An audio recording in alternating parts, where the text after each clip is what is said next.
meal should come from the Mantu restaurant, no matter refugee comes from any part of the world. How has resettling in the U.S. affected your family? And are some of you still separated? My mother-in-law came a couple years ago. In fact, in 2019, she came with her youngest son. Her other children who are over 21 years old, they were not in the list of coming to the United States, and they had to leave the country because Taliban were after them. So now they're living in India, and she is depressed. She has anxiety, homesickness. This is an example of one family. So there are thousands of families that are facing the same. There's an engineer who works with me in the restaurant. He's managing the restaurant. His mother yesterday fainted for a couple hours because she's away from her kids. We have hundreds of mothers who are facing the same depression, anxiety, and feeling homesickness. When we go to the doctor, they say we don't have any medicine for that. The only medicine is to just go to your home because it's a motherland. You cannot leave your land like that. I always turn off the TV. I don't want to watch news at all because whatever is going on in Afghanistan is not acceptable. We cannot see that anymore. It's really hard to see and imagine that. How come a freedom country in 20 years our wings were barely healed, that we could fly as a free bird. But I feel like something happened that our wings were broken and we are hopeless now. I don't see any future in Afghanistan since all of these challenges are taking place. Chef, these stories are so hard, but we're really grateful that you joined us to share yours. Chef Hamidullah Nouri, chef and owner of the Mantu and a refugee from Afghanistan, thank you so much for joining us. Thank you so much for having me here. Thank you.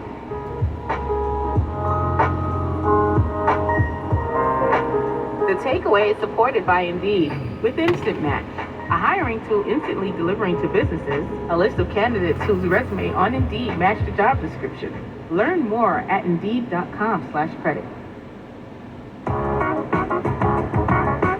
To understand what's going on in this economy, you got to talk about more than economics.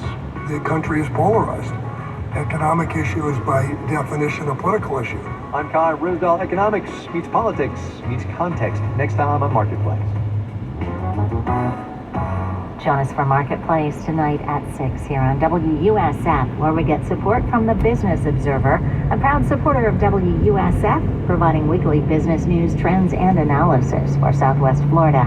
The newspapers are delivered each Friday. More information is at businessobserverflorida.com. And from Templo Books in St. Pete, hosting a free children's story time at 9:30 every Thursday morning. Details are at templobooks.com. Our Spectrum Bay News 9 forecast for today, a hot one. We're under a heat advisory for this afternoon. It could feel like 110, just a 20% rain chance.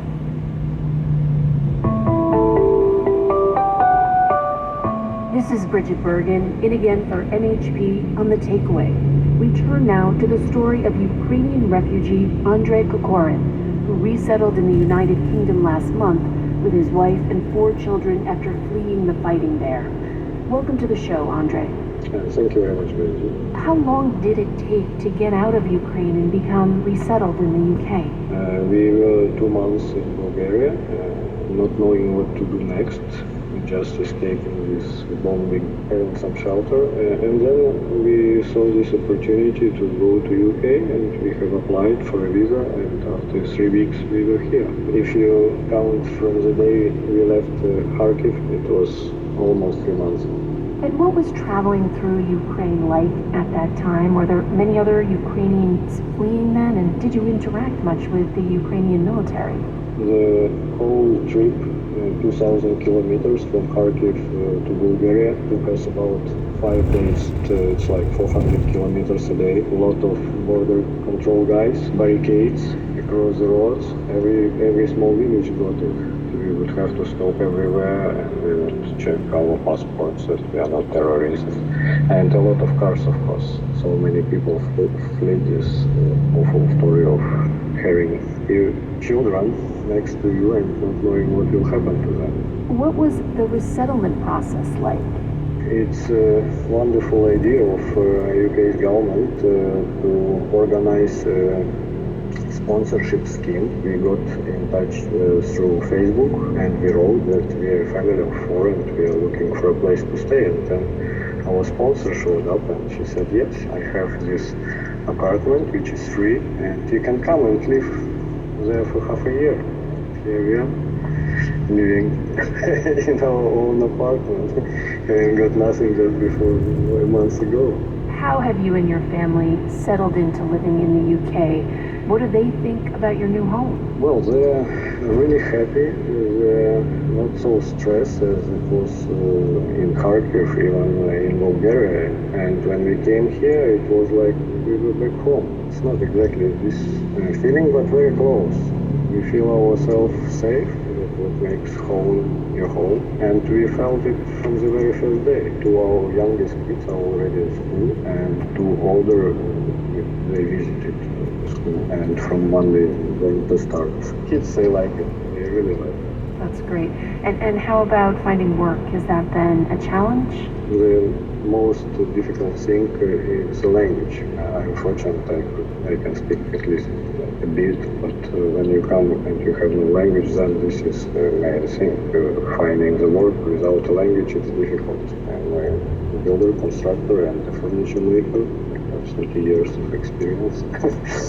For me, it wasn't a problem at all.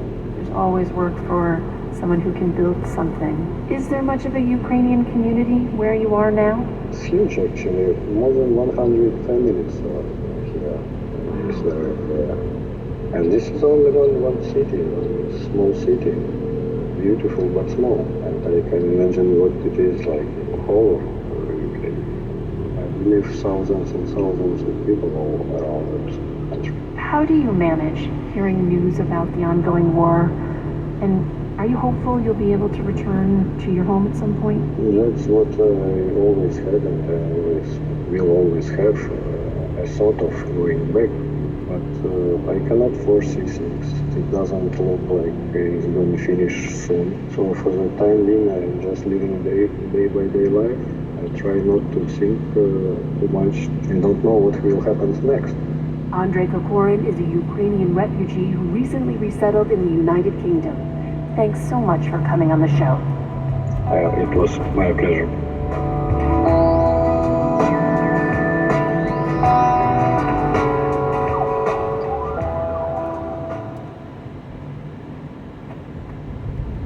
This week, we've been talking a lot about Pride Month. We took a look at the word queer, talking about its complicated history and what it means to members of